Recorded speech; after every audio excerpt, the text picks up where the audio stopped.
तमाम साधु संत कथावाचक इस देश को हिंदू राष्ट्र बनाने की कोशिश कर रहे हैं, जबकि भारतीय संविधान में केवल भारत है, कोई भी राष्ट्र बनाने का उसमें जिक्र नहीं। शास्त्री जी ने कहा हम हिंदू राष्ट्र की सिफारिश करते हैं कि भारत हिंदू राष्ट्र बनना चाहिए। हमने धीरेन्द्र शास्त्री से, तमाम साधु संतों से कहा ये देश किसी की बपौती जागीरदारी नहीं है, ये देश किसी का व्यक्तिगत घर नहीं है, ये देश किसी व्यक्तिगत किसी के बाप की जमीन नहीं है, ये देश मुसलमानों का है।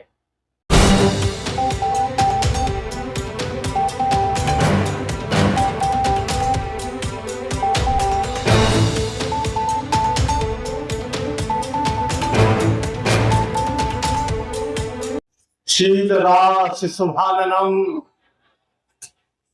वयम बंदा मय बंदम भीमं वेद नामकम नथि मे शरणं बुद्धो मे शरणं वरम एतेन सत्यवज्जेन होतु ते मंगलम्। आज के इस कार्यक्रम के आयोजक संयोजक अध्यक्ष जी, मंच पर विराजमान सम्मानित गण,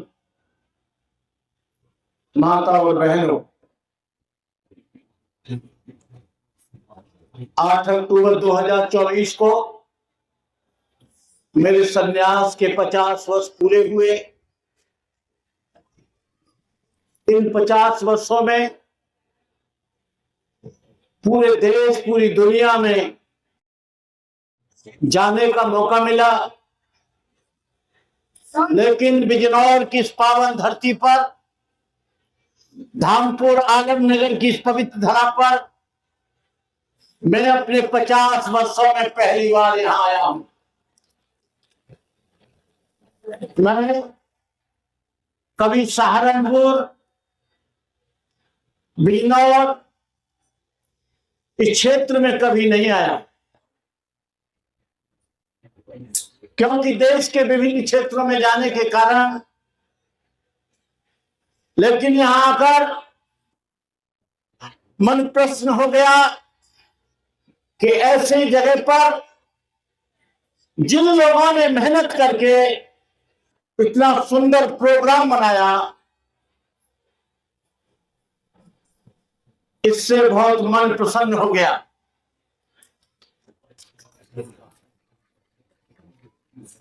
आज हम संविधान दिवस का 75वां वर्ष मना रहे हैं।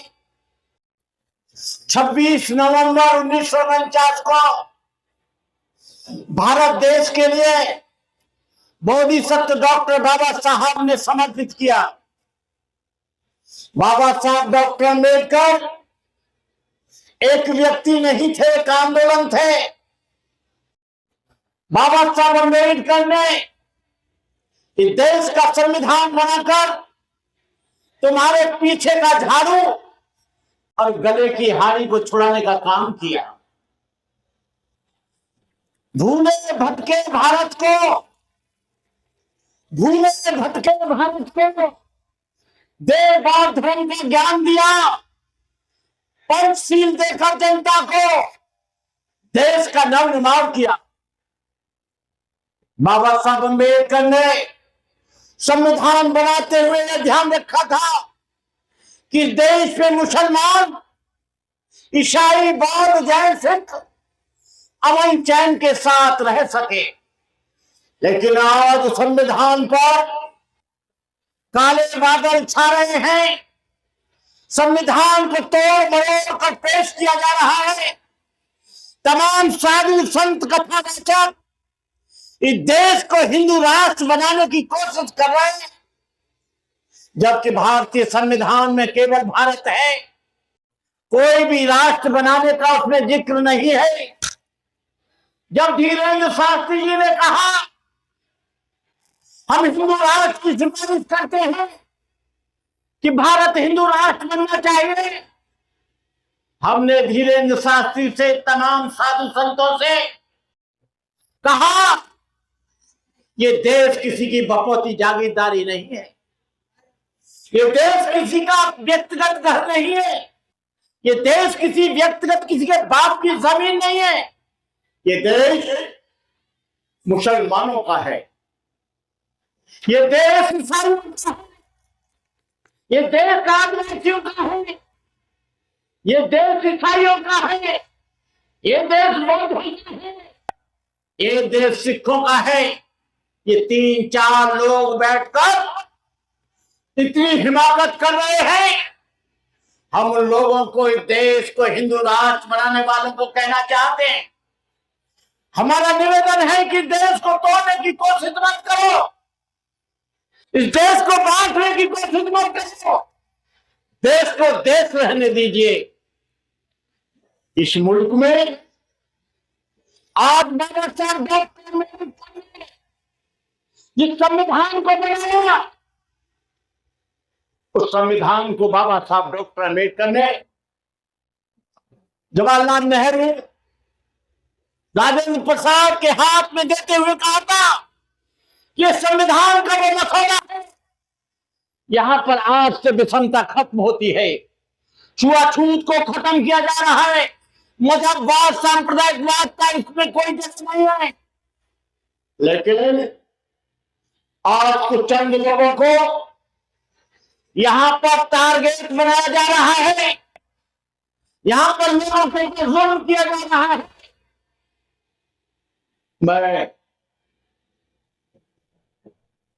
मुझे याद आता है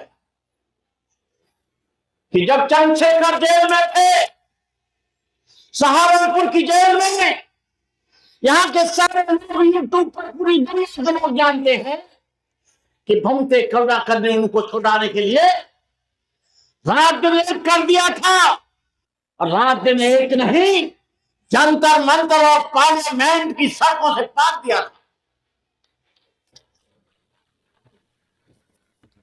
चंद्रशेखर से हमने कहा, तुम हमारे भाई हो, हम तुम्हारा साथ देते हैं, लेकिन हमें तुम्हारी पार्टी से कोई लेना देना नहीं, क्योंकि हम राजनीतिक नहीं हैं, हम सामाजिक और धार्मिक हैं। भीम आर्मी एक सामाजिक संगठन है, मैं तुम्हारे साथ हूं।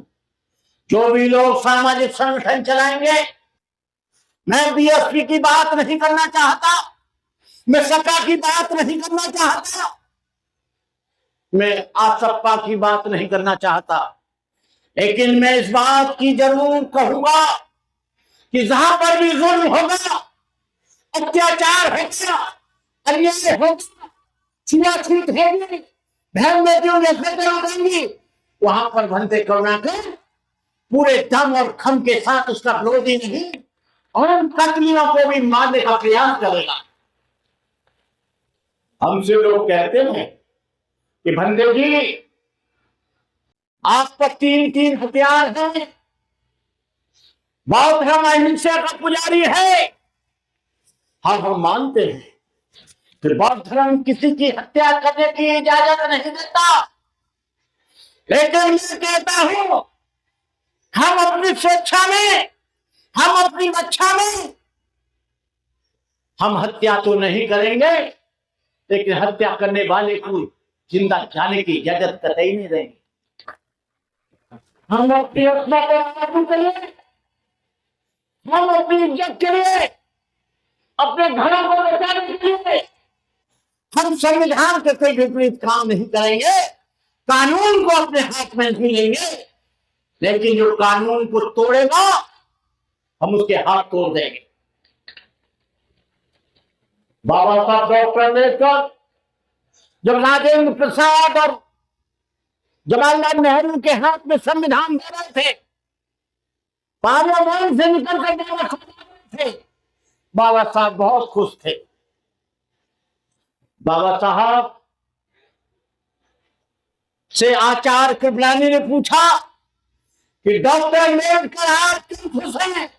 आज तुम्हारे चेहरे पर लालिमा आ गई है, डॉक्टर अंबेडकर ने कहा, जिन लोगों के पीछे झाड़ू था, जिनके आगे हारी थी, जो लोग सदियों से गुलाम थे, जिनके बच्चे कॉलेज में नहीं पढ़ सकते थे, जिनके बच्चे स्वतंत्र नहीं रह सकते थे, अच्छे कपड़े नहीं पहन सकते थे, आज मुझे खुशी है कि रिक्शा चलाने वाले का बेटा IAS बनेगा, मीट बेचने वाले का, झाड़ू लगाने वाले व्यक्ति का बेटा डॉक्टर बनेगा, इंजीनियर बनेगा। और बाबा साहब डॉक्टर अम्बेडकर ने आपको शिक्षा का अधिकार देकर आज इस बात की गवाह है ये मीटिंग कि आपको जो पढ़ने लिखने का अधिकार दिया और ये सलीकेदार जो कार्यक्रम किया, ये बोधिसत्व डॉक्टर बाबा साहब अम्बेडकर की देन है, इसका कोई दूसरे भी है नहीं।